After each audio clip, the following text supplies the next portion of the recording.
Hello everyone, let us start with our organic chemistry chapter number 1. In the very first paragraph of this particular chapter, the introduction catenation property बताई गई है, that is carbon की unique property होती है जिसकी वजह से वो कार्बन के साथ भी जुड़ सकता है और बाकी अलग एटम्स के साथ भी जुड़ सकता है। एंड ये आप वैलेंसी दैट इज़ 4 उससे भी एक अंदाज़ा लगा सकते हैं। Then organic chemistry is nothing but resulting compound, जो कि हम कार्बन के साथ दूसरे एटम्स जो जुड़ते हैं एंड कार्बन के साथ अगर कार्बन ही जुड़ता है तो सेपरेट ब्रांच ऑफ केमिस्ट्री जिससे डील करते हैं उसको ऑर्गेनिक केमिस्ट्री बोलते हैं। सिंपल जनरल इंट्रोडक्शन से शुरू करें तो पहले कॉमन सेंस वाली बातें दी गई हैं कि ऑर्गेनिक कंपाउंड जो है वो आपका complex molecules, DNA, genetic information, blood, muscles, polymer, fuels, dyes, ये सब कुछ है। उसके बाद जो पॉइंट वाली बातें हैं वो ये है कि पहले माना जाता था कि ऑर्गेनिक कंपाउंड्स जो हैं वो सिर्फ प्लांट्स एंड एनिमल्स से ही पाए जाते हैं, ठीक है, या इनऑर्गेनिक कंपाउंड्स से लाइक मिनरल सोर्सेज से। एंड बर्जीलियस एक स्वीडिश केमिस्ट है, दो हमें स्वीडिश केमिस्ट से अभी फ़िलहाल कोई मतलब नहीं है। बर्जीलियस ने प्रपोज किया था कि एक वाइटल फोर्स है जो कि रिस्पॉन्सिबल है ऑर्गेनिक कंपाउंड्स के फॉर्मेशन के लिए, but then this was rejected by होम, एफ वुलर, जिन्होंने ऑर्गेनिक कंपाउंड को इनऑर्गेनिक कंपाउंड के द्वारा लाइक बनाकर दिखा दिया था। दैट वाज अमोनियम साइनेट को हीट करके यूरिया बना दिया जाता है। And I think so urea NH2CONH2 याद रहता है हमें फॉर्मूला, अमोनियम साइनेट हमें याद रखना है, that's all.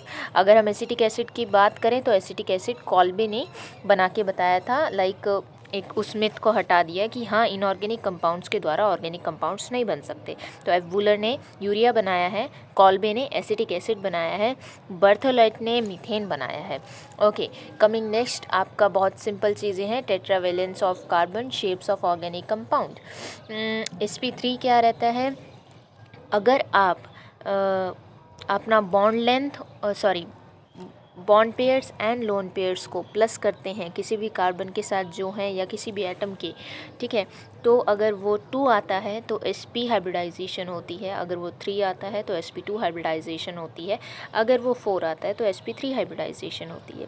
Simple as that. Okay, and means ये अभी रिवीजन है तो इतना आपको आइडिया लग ही गया होगा। मीथेन कैसे लिखते हैं, इथीन कैसे लिखते हैं, इथाइन कैसे लिखते हैं, हमें पता है। Methane is sp3, ethene is sp2 and ethyne is sp।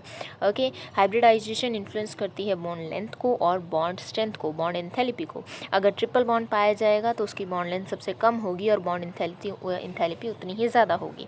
Okay, ऐसे ही आप S और P करेक्टर भी बता सकते हैं, जिसमें S करेक्टर सबसे ज़्यादा होता है वो सबसे ज़्यादा इलेक्ट्रोनेगेटिव बोला जाएगा, जैसे कि SP, जिसमें S भी 50% है एंड P भी 50% है। कमिंग टू sp2, यहाँ पर S की क्वांटिटी 33.3% रहेगी and P2 that is P की क्वांटिटी 66.6 रहेगी।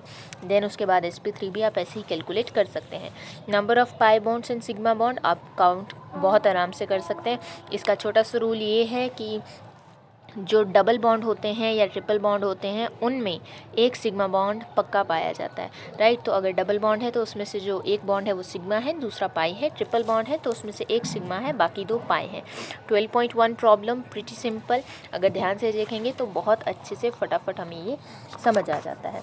कमिंग नेक्स्ट स्ट्रक्चरल रिप्रेजेंटेशन, देखिए कंप्लीट कंडेंस आपका बॉन्ड लाइन, अगर इसको ध्यान से देखा जाए तो हमें बहुत आराम से समझ आ जाएगा। इथेन, इथीन, इथाइन, मेथेनॉल, ये सब बहुत खोल के लाइक हर एक C को आपका रिप्रेजेंट किया जा रहा है, H को रिप्रेजेंट किया जा रहा है, O को रिप्रेजेंट किया जा रहा है, इसको आप बोलेंगे complete structure.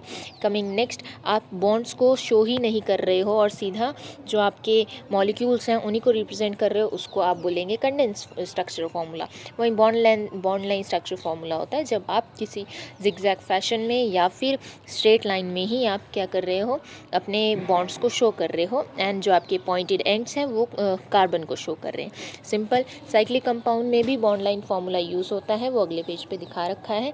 12.4 problem very simple, आपको कम्प्लीटली शो करना है, मीन्स उनको एक्सपैंड करना है। 12.5 में आपको कंडेंस फार्मूला दे रखा है, आपको बॉन्ड लाइन फार्मूला शो करना है। एंड 12.6 में और भी ज़्यादा सिंगल है, आपको बॉन्ड लाइन सिंपल है, बॉन्ड लाइन फार्मूले दे रखे हैं एंड आपको उन्हें कंप्लीट शो करना है। ठीक है, अगर देखा जाए बच्चों वाली बातें हैं। उसके बाद एक पॉइंट आ जाता है जो कि हम बहुत बार भूल जाते हैं, that is wedge 3 dimensional representation. अगर आप ऑर्गेनिक मॉलिक्यूल्स का करेंगे तो किस तरीके से होगा। अगर कोई भी मॉलिक्यूल आपको रिप्रेजेंट किया जा रहा है और एक सिंपल प्लेन लाइन से शो हो रहा है, तो that is the bond that is present on the paper, right. Let us suppose a paper जहाँ पे कार्बन सेंटर में है एंड अगर वहाँ पे प्लेन लाइन लगी है, इसका मतलब कार्बन से अटैच होते हुए तो जो भी एटम आगे फर्दर अटैच है वो प्लेन ऑफ द पेपर पे ही पाया जा रहा है। वहीं अगर सॉलिड वेज होता है तो उसका मतलब होता है कार्बन से जो भी एटम जुड़ा हुआ है वो हमारी तरफ हो, मतलब उसका बॉन्ड है, राइट। वहीं डैश्ड वेज है तो उसमें अगर आप देखेंगे कि जो बड़ा डैश्ड वेज कैसा जा रहा है आपका, छोटे से बड़े बड़े डैश हैं, राइट। तो जो बड़ा डैश है वो आपकी तरफ रहेगा, मींस ऑब्जर्वर की तरफ रहेगा। सो 12.1 फिगर जो दिखा रखा है उसमें प्लेन लाइंस भी दिखा रखी है, that is bond in the plane of the paper। then solid wedge भी दिखा रखा है, that is bond towards observer। and then dashed wedge भी दिखा रखा है जिसमें जो आपका सबसे बड़ा डैश है वो हमारी तरफ है, right. So bond away from the observer हो जाएगा।